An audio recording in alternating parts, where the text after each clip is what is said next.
When founders get too much money too soon, I think that just leads to value destruction. What have you seen is one of the reasons why these startups are failing or not doing as well? Indefinite burning of capital.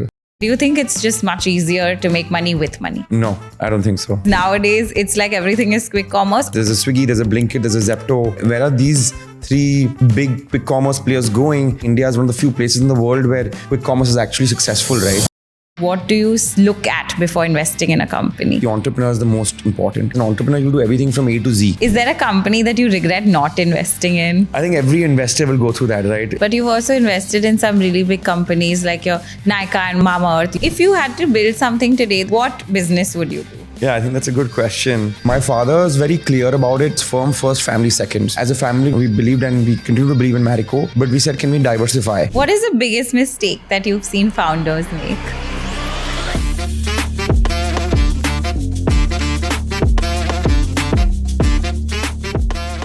Okay, hi Rishabh. First of all, thank you so much for being on Aleena Dissects. Very happy to be doing a podcast with you. Thank you, Aleena. It's a pleasure to be here and look forward to our conversation. My first question will date back a little bit. I wanted to ask you that when you finished your education, you have this company that is there in the family that you have to run. What at that point did you think that, you want to go ahead with that? You want to start your venture? You want to start a soap business? How did that begin? Tell me a little bit about it. So...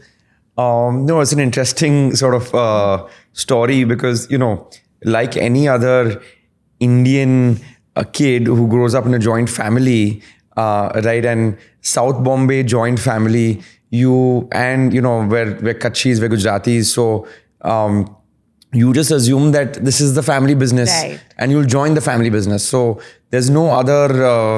there was no other thought, frankly, while growing up, right? So I just believed that was my path. And, I think I studied in the US. I was in boarding school for 4 years in Singapore. Then I was in the US for 4 years.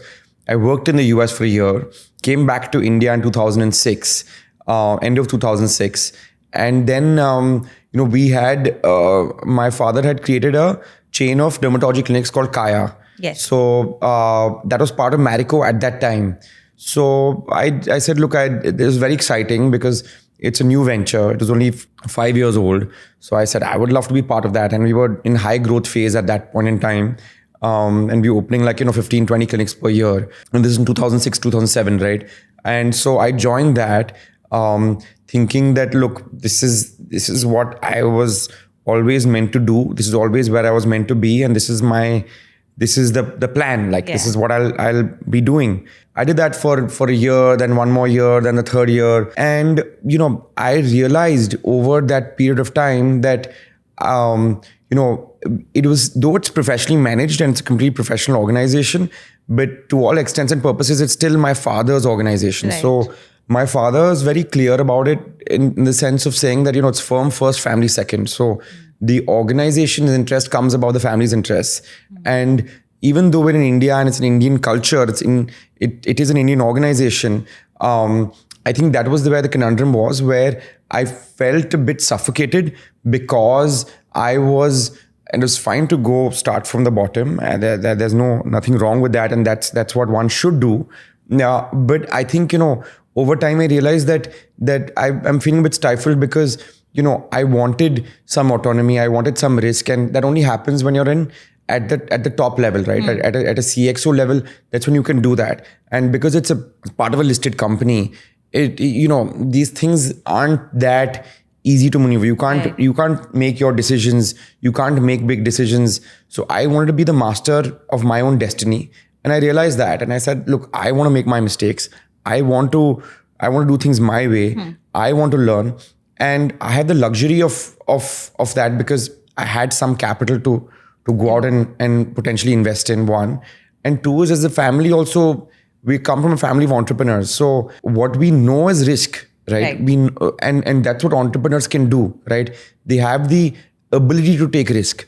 So because of that, I said, fine, let me leave this and let me start my own venture. And I had no clue what I wanted to do.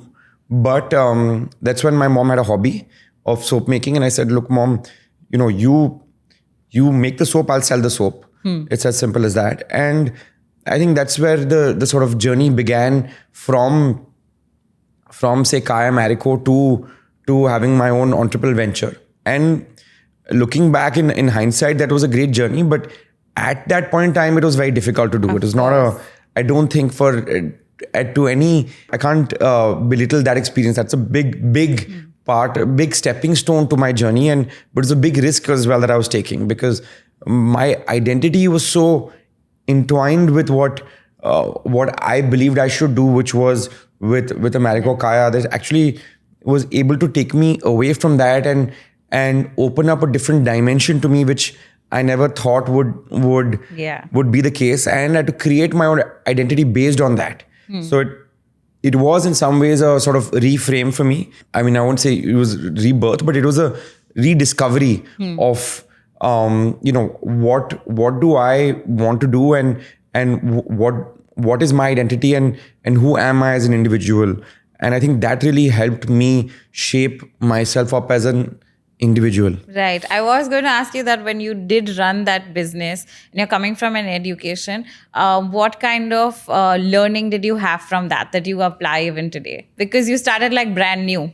You could have taken over what traditionally you would have done, but you started something new. Look, I think it just unshackles the chains of just what's tried and tested. So you can venture into the unknown, and you have the risk to go into the unknown.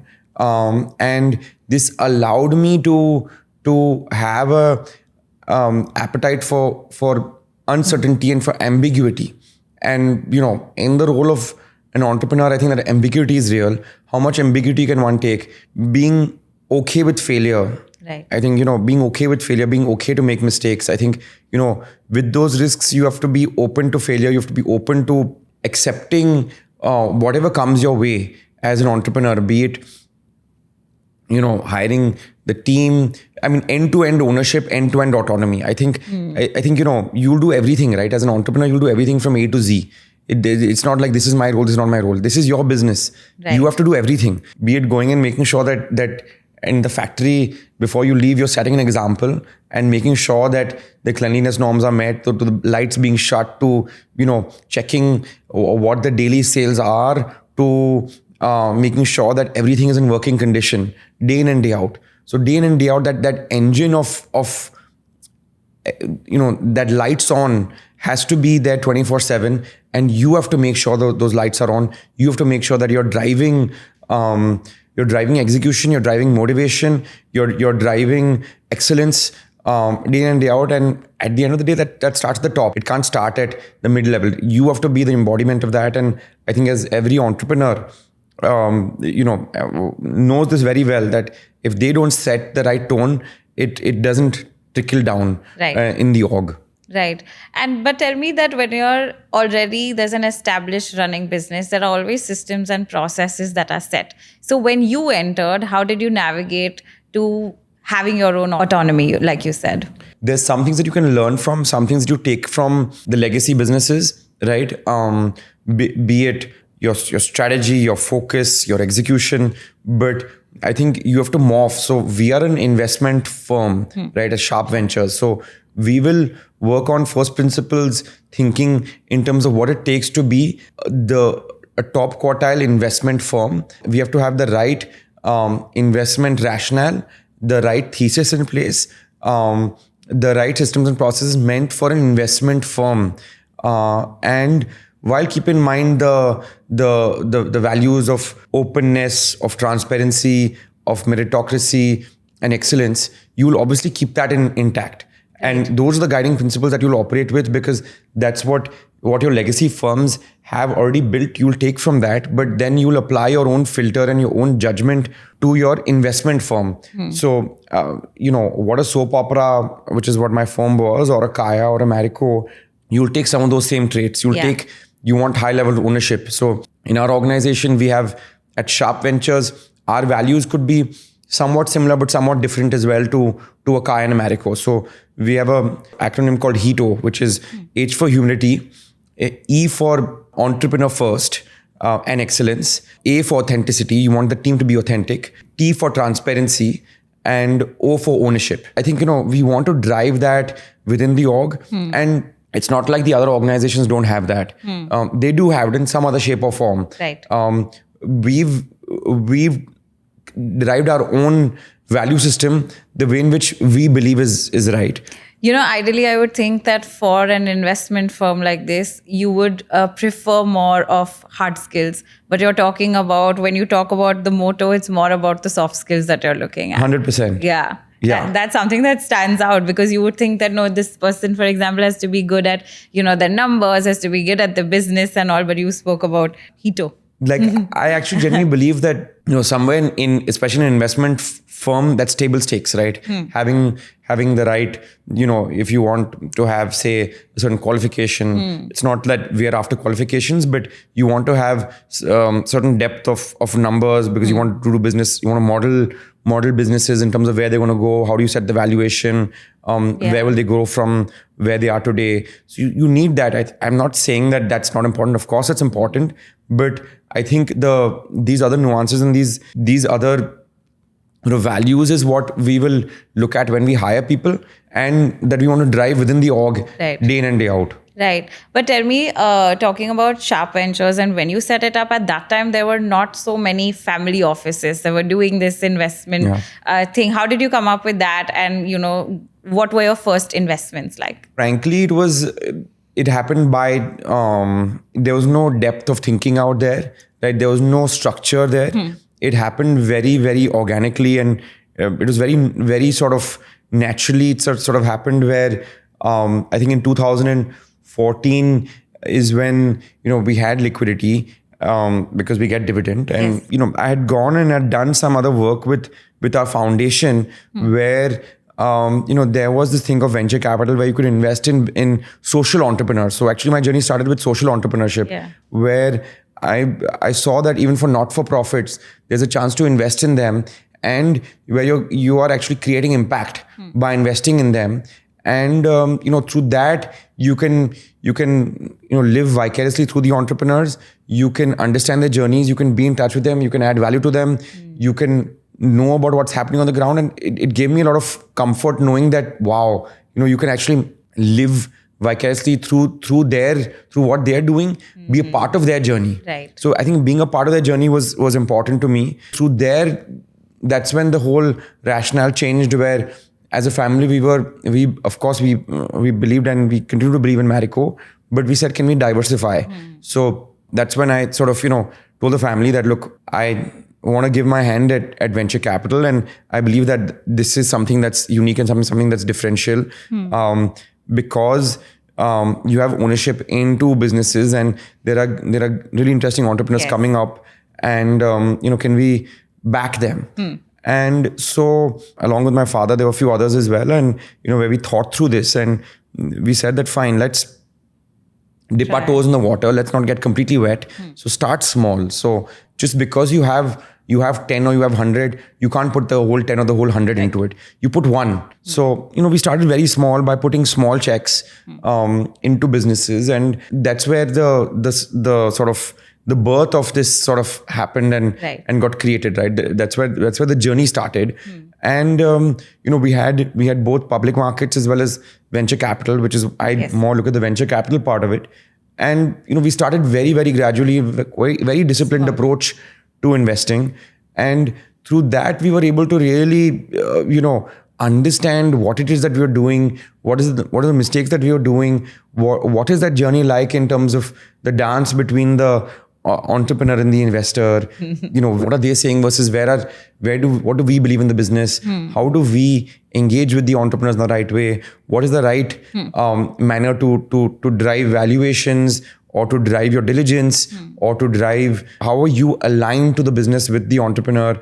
And I think that journey sort of took a few years to get through, right? In terms of, very simply, there's something called a term sheet. There is shareholder agreement. So getting all those things there, I think that learning on the job also happened. So it's a mix of learning on the job and talking to the right people that help me chart that path out. Right. But you've also invested in some really big companies like your Nykaa and Mamaearth. You were initial in that phase. I wanted to understand, what do you look at before investing in a company? Yeah. So for us, I think it's a bunch of things, right? Of course, it's the entrepreneurs the most important. What is their why of doing what they're doing? If that why is not clear, I think that's when I have a that's the most important part. What's their past background? So what makes one think that they'll be successful in future? Because it's important to, there's so many ideas out there. The opportunities are phenomenal in India at the moment, right? We have 130 million people who are spending 13,000 GDP per capita per year USD. So you have a captive consumer out there. But if you have 10 entrepreneurs doing the same thing, how do you decide which is the right entrepreneur to back? So a lot of it is based on, of course, the why. Their thought process in terms of what is their pedigree, where have they come from, what have they worked in, what have they failed at, how many failures have they had in life. Okay. And that's very important. And even the timing, right? I think timing is also critical, right? The same way in which when you eat a nice meal, that you need a bunch of ingredients cooked at the right temperature, and that's when you get the right meal. I think the same analogy applies to the entrepreneur, right? Is it the right time to do it, and the mix of ingredients, the team around them, the product that they are trying to position or trying to sell in the market. Their own attributes. So it's a mix of things that put together actually help drive the right outcomes, hopefully in 5, 6, 7, 10 years. Right. And how do you support these founders and entrepreneurs beyond giving them just the capital? So I think, of course, capital is the first part, but it's at every stage of the journey we want to help the entrepreneur. Okay. So I think that because we're in this space for the last 10 years. Before that, I was an entrepreneur. I'm on the board of Marico, I'm the board of Kaya. We learn through other entrepreneurs in our portfolio as well. We understand the different tools that they use. So it could be anything from hiring, so finding the right people for them, to having the right tools for digital or for their go-to-market strategies for offline, to day in and day out. I think it's our job to continue adding value to the entrepreneur without putting it down their throat. So they have to believe that it's something that they want, right? Okay. If they don't want it, fine. We're not going to go on about it. But I think it's our job is to continuously tell them, hey, guys, this is what's happening in Q-commerce. So this is what we're seeing in online, or this is what we're seeing in offline, or this is the right foot in the door for some network to get into, general trade, modern trade, whatever. Right. So I think those are critical aspects which the entrepreneurs also need, right? They're so busy running their own businesses that sometimes, and entrepreneurs will want everything, because, they're always short on resources, they're short staffed, and they're always looking at hiring or they always want better talent. So I think it's our job to keep feeding them that, and then them deciding what they want, what they don't want. Right. It could be even data on market sizing data, or data on these the new launches that are happening in the market, right?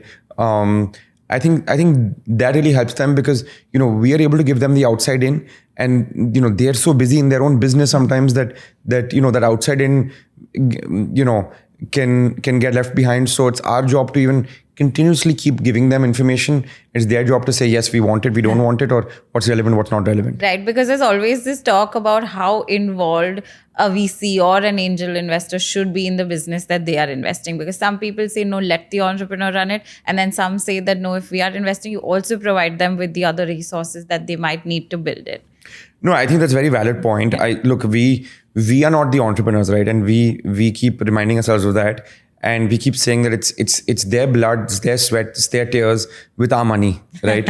How does our money be value adding, right? It's what the color of the capital is critical.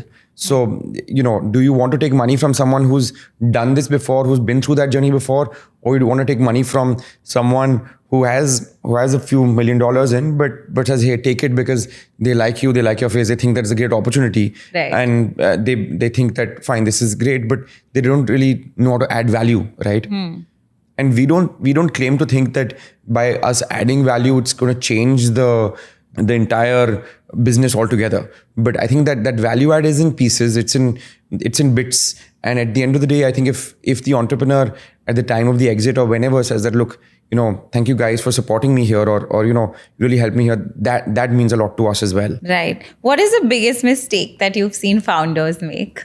So I think it's asset allocation. Really? Yes. Okay. Sometimes when founders get too much money too soon, Yes. I think that just leads to value destruction. Okay. So Like they don't know where to put what amount of money. yes, Marketing, business, product, all the different verticals. yeah, it's indisciplined. The approach becomes indisciplined. You're totally right. I think that they sometimes get, it could be getting carried away with putting too much money in, say, performance marketing. Right. And that's one of the biggest mistakes. Which everyone is doing right now. They put so much of their chunk into performance that after that, like it'll run in the first part of it and then it'll die down. Then how do you get repeated sales? No, Which is very totally. important. I think that it's an art and a science, right?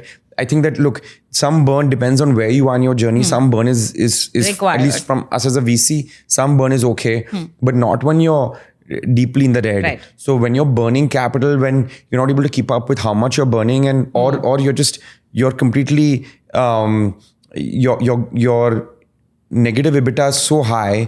I think, when you're close to break even, I think that's fine, at least Right. from our perspective, right? Especially when you're in early stage. I'm talking about early stage Early businesses, stage, right? right. I'm not talking about late stage. I'm not talking about pre-IPO. I'm talking about like early stage businesses. I think it's important to grow.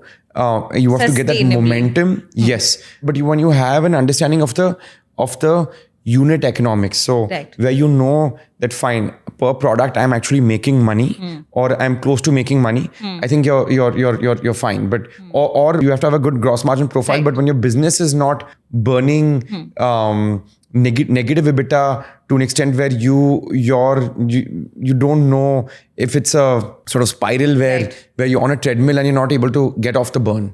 Right. I think that's the biggest challenge. So that's the biggest struggle. Like they don't know how to allocate. What would you advise them? Like how should they be able to manage this?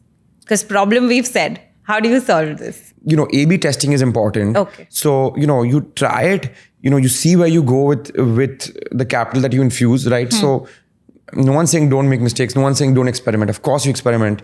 But when you think that it's not sustainable, you can't go every quarter with the same level of burn or increased burn and where the sales are not growing significantly. If those, data, at the end of the day, it's the data that will speak. So, how do you get your performance engine, your marketing in sync with what you want to do and what you predict versus what the execution, what actually happens, the target versus the actuals. I think, when you have some trend analysis going, you will actually figure out, and the entrepreneur, it's obvious to everybody, look, this is sustainable, this is not sustainable. And you take a reality check every now and then. You take a temperature check saying that, okay, fine, what are my margins like? My, CM1, CM2, CM3, what are those margins like? And is it on a path to sustainability or is it unsustainable? And those answers are quite, it's evident when you look at the numbers. Yes. Correct. Okay. But now that we're talking about like startups doing well and not, there are lots of startups that raise so much funding, but then they don't do well. And that portion, I think, is higher than the ones that are successful. What have you seen is one of the reasons why these startups are failing or not doing as well? The different reasons why, and again, different sectors as well. Correct. If I take, for example, the edtech sector, right? There was a boom in COVID time. Yes. One of the largest edtech companies in the world, which today is shut. Yes. That was sort of, taking everybody by storm, and everyone believed that was the next big thing, and the largest edtech company was born out of India, and we all know what happened there. Yes. And there was an investment that we had in the space, and again that went kaput as well, just because of indefinite burning of capital. That was the reason. At least in this case, yes. So, Or also the market. in my case, the burning was huge, Right. and they could have, the burn was massive, and they could have done with better governance in terms of decision making for spending or not spending on performance marketing. Okay. That could have been done. But you're right about that. It's also about the categories. So some categories where what you have, the consumer acquisition costs get very high, and then it becomes very difficult to sustain. So when your what you call CACs are super high, then I think sustenance, at least for D2C brands, right? Direct to consumer brands or digital brands where they're digitally native entrepreneurs, they believe that, and they're right in saying that look, this is where the opportunity is. First it was D2C, now it's then marketplace, now Q-commerce. Now it's quick commerce only. And in with that, you'll see huge growth coming from quick commerce now. But how much is that going to sustain going forward? Actually wanted to ask you about that, Yes. because nowadays it's like everything is quick commerce. Also, companies are being built around that, right? People are building for, okay, quick commerce because that's what it is.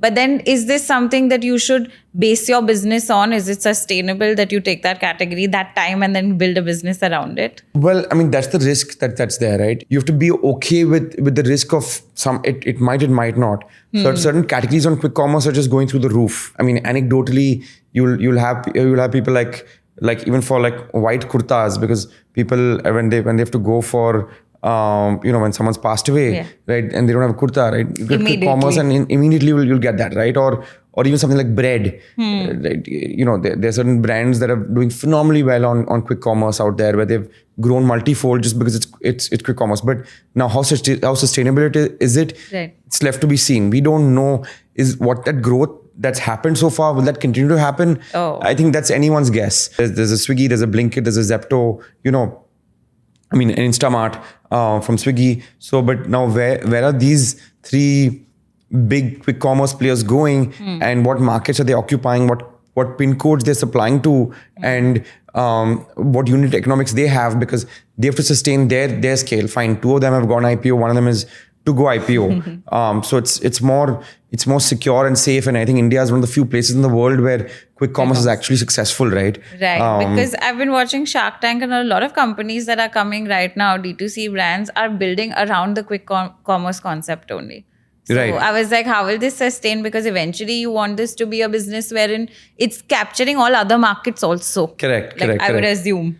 Correct. I mean, look, your guess is as good as mine. I actually don't know what's going to happen. It'll be interesting to watch and see how this pans out.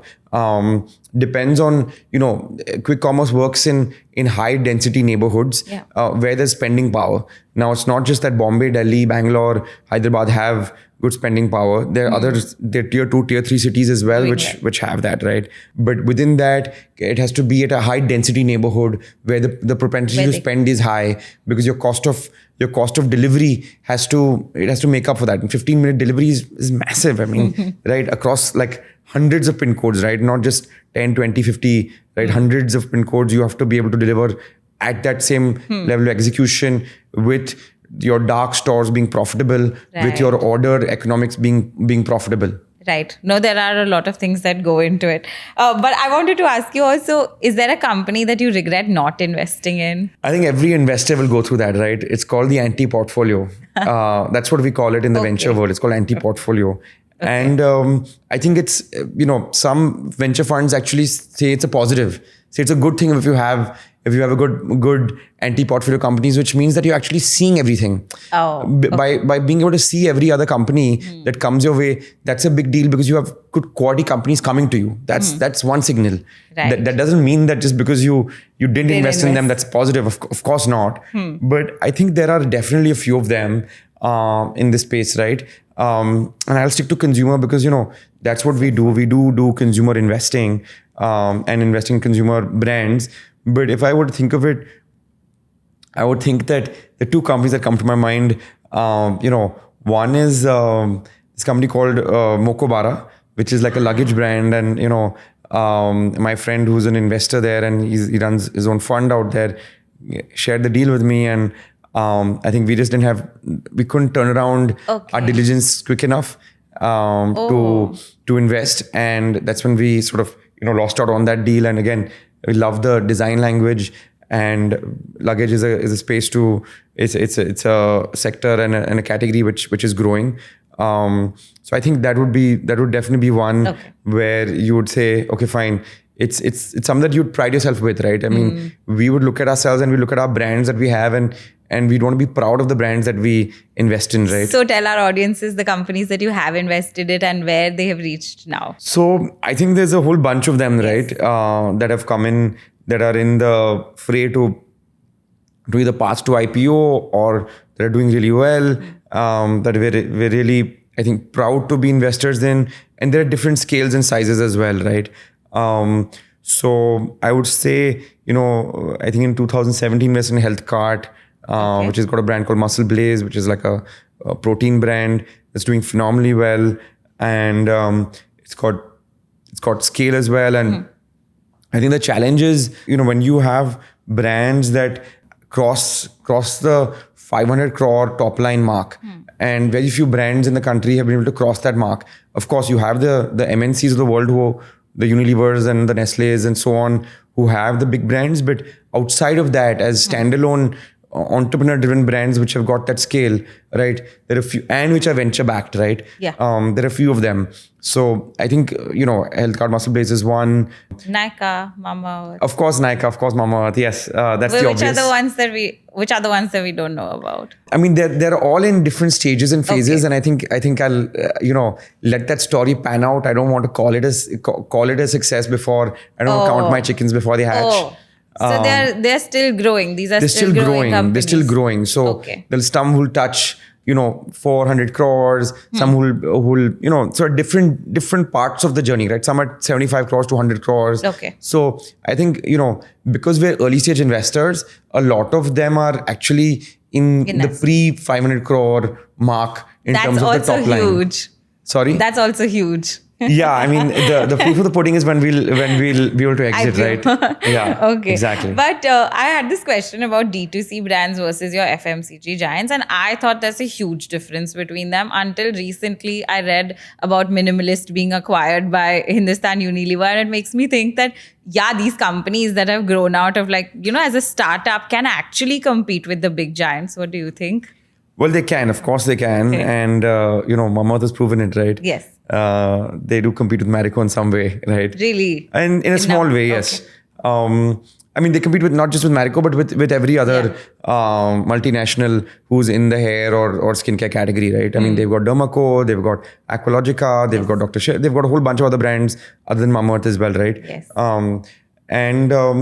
I think that startups are able to bring agility and speed. The speed to market and the agility is real with them, right? Their ability to launch new products is phenomenal. I think when you're digitally native, that means that your first go-to digital. market channel is digital only, right? You can do a lot of trial and error, and you can keep Correct. doing your A/B testing very quickly. Correct. Which I think the larger companies have it. It takes time. It takes longer time for them to do, and their distribution modes are also much bigger, right? Their distribution channels are much bigger.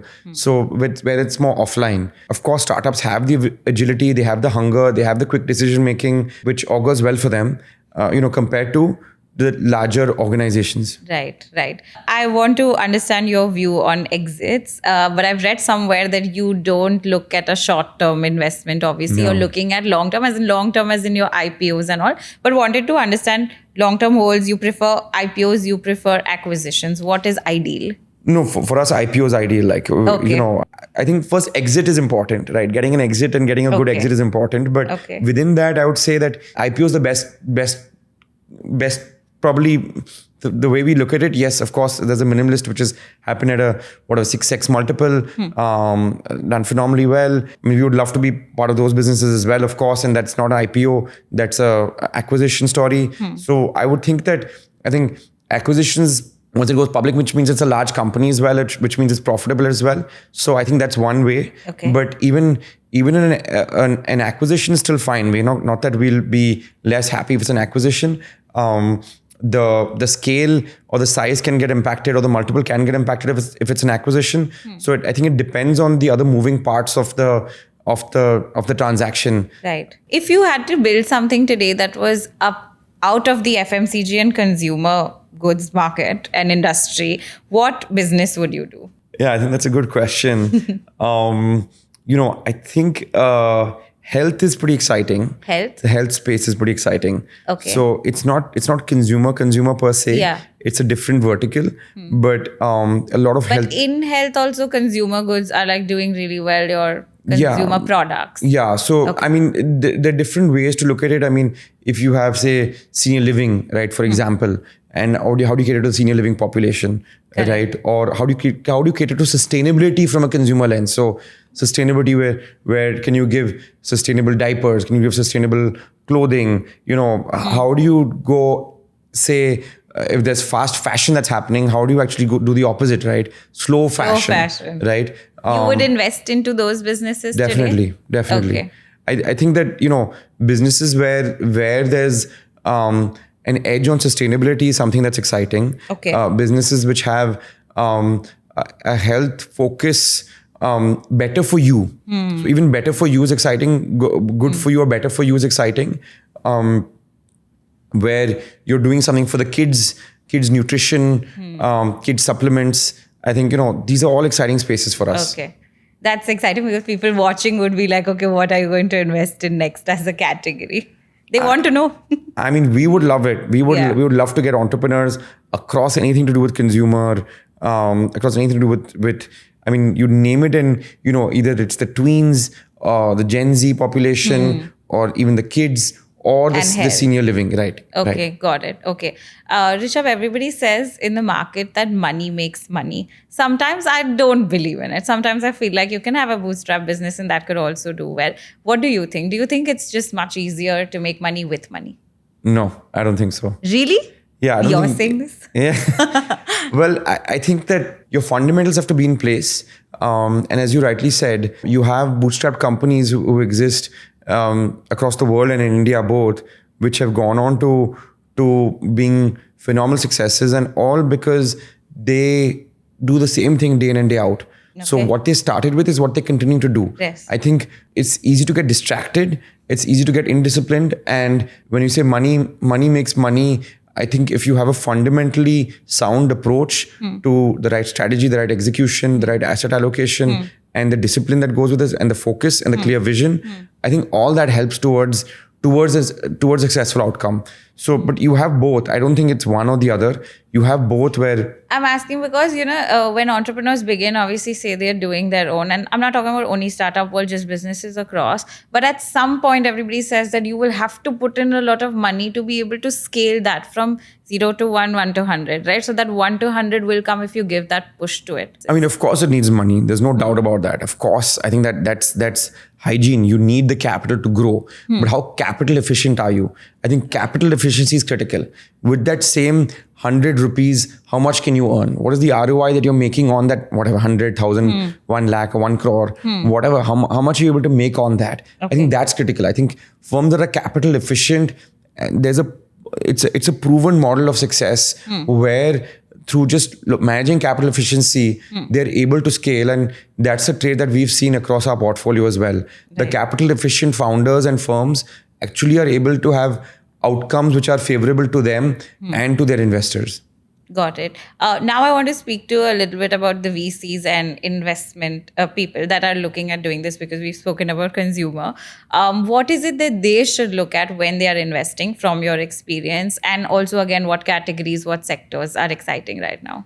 I think they should swim in their lane. Okay. I think they should stick to what they know. Okay. Stick to what they do. Because consumer was in our backyard. Because we understood consumer, because I was an entrepreneur in the consumer space. I did the 0 to 1, 1 to 2 journey as an entrepreneur. I'm the board of Marico. I understand consumer to a large extent compared to other sectors. I don't do direct investments in AI. I don't do investments in fintech. I don't do investments in real estate because I don't understand those sectors. Okay. And you need to have depth of, I think, expertise to be able to drive favorable outcomes. Okay. Because through focus you'll get expertise, and through expertise you'll get outcomes which are favorable. So right. I think that just by being focused on what you do and what you know, I think that's the formula to being able to drive successful outcomes. Right. I wanted to also ask you that I feel like your work and the journey has been one of a lot of pressure, right? From coming from the background that you come, and then also being able to take the pressure of like risks, because it's such high risk when you are running an investment firm and office. So how do you handle that? How have you been able to there's like so much going on that I need to run? Yeah, no, I understand what you're saying. I think I enjoy what I do. I love what I do. I think when you love what you do, it comes across. It's much more easier to manage. Yeah. With that said, it's not like there's not pressure. Of course, there's pressure. Of course, there's day in and day out, there is pressure. The ability to context shift is real. Okay. So, being able to do multiple things at any given point in time, right? Be it supporting entrepreneurs, be it investing in entrepreneurs or doing diligence to invest in those businesses, or to adding value to your roles in Marico and in Kaya. Right. At least for me, that's the context shifting. So I think for any founder, entrepreneur, or for investor, I think being able to manage those multiple balls, it's par for the course. I think that look, we enjoy what we do, we love what we do, and we have to drive the best outcomes. Having a team to support you both at workspace as well as at home, Yeah. I think that's critical, right? You have to switch off. You have to balance. Work-life balance is real. I think those are important aspects of just managing your day-to-day. I just did yoga in the morning, and I get a lot of my peace and my comfort from yoga, from meditation. That really helps me. So I think it's different for different people, but everyone has they know what drives them to be calm and find those areas of calm in the day, and what are their avenues of just relaxation. What would you see in a founder before investing in them? I would say it'll be grit, determination, Okay. their why they're doing what they're doing. And though hustle is a bad word in the startup space, because right now it's being too much indexed on hustle, but a certain level of hustle is important. Yes. Frugality is important. I think just being frugal in your approach to life. What you do in your personal life and professional life is sort of entwined. So it's important what your value system is, where you are with how you behave in the work setting or in other settings. I think all that is a good sort of perspective in terms of being able to decode an entrepreneur. Got it. Very interesting, because I've always wanted to know that, of course, there's business and you can see the numbers and all, but what else do you see in a person? Because they always say, right, you're investing in the person before you're investing in the business. But I want to ask you towards the end of this, what is next for Sharrp Ventures? What do you look at doing in the next few years? Where do you see this space going? No, I think, look, India is very exciting. I think we have the largest, youngest population of the median age is 28 years old. I think we'd be the largest population in the world where the 28-year-olds are the largest cohort of that, right, in terms of the demographic, right? I think continuously target the Gen Zs, as we're talking about, right? That's one part. Continuously back gritty and in entrepreneurs who are building something that's path breaking and innovative. There's a lot of change in form factors, in products, in trends that are happening globally. I think India is a recipient of that, just because of a function of our GDP per capita compared to other countries. But I think that's where the opportunity lies. And I just believe in focus. So continuously go after the consumer space and stick to that. And would you venture outside of India? Yes, we would. Okay. Yeah. So I think just learning from the trends in the West, I think that's critical. So it's through funds. So there are opportunities to invest directly globally as well, that we as Indians have an opportunity to do. So I think that's a great learning ground for us to decode and understand what's happening, and then cross-pollinate some of those learnings from the West to India and see wherever it's relevant. Of course, where it's relevant, it's great. I think the relevancy is important. I think the other thing is, I think earlier on we were stage specific, where we were doing only early stage, pre-series A, which means that where the business is scaled to a certain level of a top line of 20, 30, 40 crores. And today we are doing earlier on, so we're doing seed and pre-seed as well. So when businesses are doing 10 lakhs, 20 lakhs per month, or even before they get into operation. So that's one space that we're looking at. And even you would want to invest into earlier stages now. Correct. That's right. Oh, you would right. Ideally, I would think that you would now only invest bigger money into bigger companies. We're doing that as well. That is happening, of course. So that's what I was saying, that I think we're more stage agnostic now. We will, of course, we will do our pre-series A, but we'll also do some seed deals. We'll also do some late stage deals. So we Nice. do both, because as a family office versus a venture capital fund versus a VC fund, we have the ability to be opportunistic, which means that, yes, of course we have a thesis, and not that our thesis changes every year. It doesn't change every year. For the first 5 years, we were just trying to figure out what we want to do. So we were stage agnostic, sector agnostic. Okay. So we're doing stuff outside of consumer. Correct. From 2020 to 2024, we were state specific, which is only pre-series A, and sector specific, which is only consumer. From 2025 onwards, I think what we'll be is sector specific, which is only consumer, but we will be stage agnostic, which is, we will diversify into early, very early. We'll do the pre-series A, which is the mid, and we'll do some of the late stuff as well. Also. And so IPOs late when you talk about? It could be pre-IPO, it could be even before that. Okay. So I think we have the luxury of being opportunistic. But again, it's over a long period of time. It's not over short period. So Of course. we will stick to the strategy for the next 4 to 5 years. It's not a start and stop kind of strategy, right? We'll do it gradually. It's not that we're going to do it overnight, right? Correct. Over a period of time, we'll do this. It's not a one in one go. We'll continuously change. Of course. Thank you so much for being on our show. I had a great time. I had a lot of learning today, to be honest. And I think that's going to happen for our audiences also today. Thank you so much for doing Thank this. you. I hope you had a great time and you liked my questions. Yeah, exactly. I was going to say that your questions made me think a lot, and I enjoyed the discussion with you and enjoyed the environment that we're in as well. Thank you for that.